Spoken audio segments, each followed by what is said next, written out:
Hey everyone, it's David from Humanizing the Badge and the Call for Backup program. The next few videos that you're going to see from us are going to highlight the topic of stress fitness. In other words, what can we do to become more resilient so that when stressful things are going on, or especially when we get hit with some kind of a traumatic event, we should be able to recover more quickly from those things. Everybody already knows that law enforcement and other emergency services professions are among the most stressful jobs there are.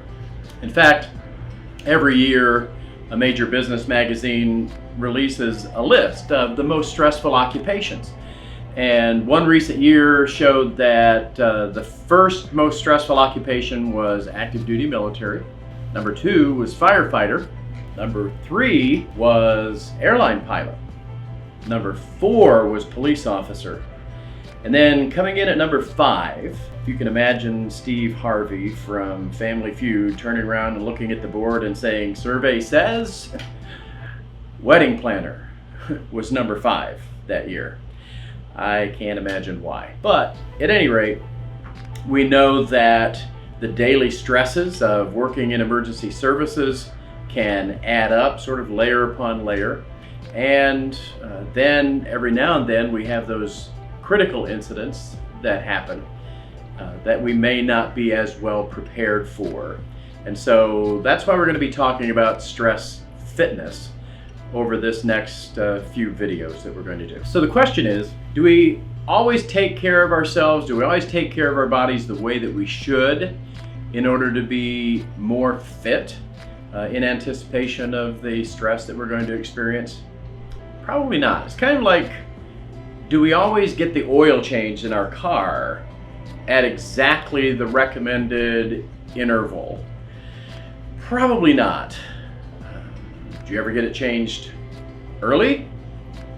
Maybe a few people do. Do most of us probably go a few miles over before we finally get around to getting the oil changed? Yeah, I think that's what most of us do. Have you ever gone so long without getting an oil change that the oil just lost its effectiveness and you ended up blowing an engine? Or am I the only one that's ever done that?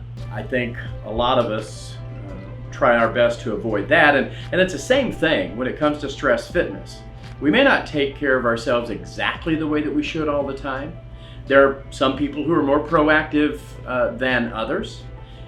There are a few people that don't take care of themselves at all, and they end up blowing that proverbial engine. So we want to make sure that you are as prepared as you can be to deal with the stresses of the job that you have, and especially when those critical incidents come along. So we're dealing with the day-to-day stressors. We have the potential for one of those critical incidents that will happen from time to time.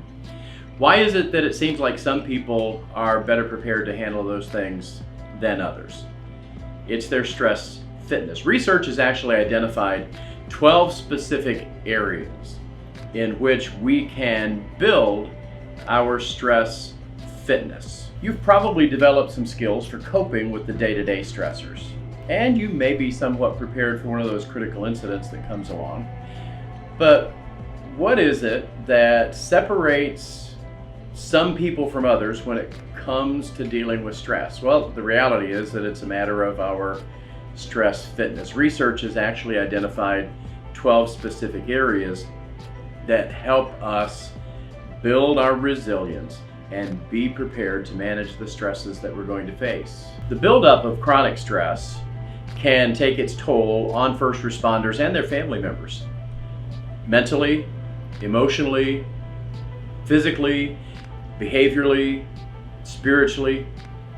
So I want you to stay tuned over the next 12 weeks for these stress fitness strategies that every first responder needs so that we are more resilient to the effects of the chronic stressors of the job and also better prepared to handle those critical incidents when they occur. If you enjoy our videos like this, make sure you leave a like and go ahead and subscribe to the channel. And if you want to be notified when another video is uploaded, make sure you click that notification bell as well. I keep forgetting what else to say.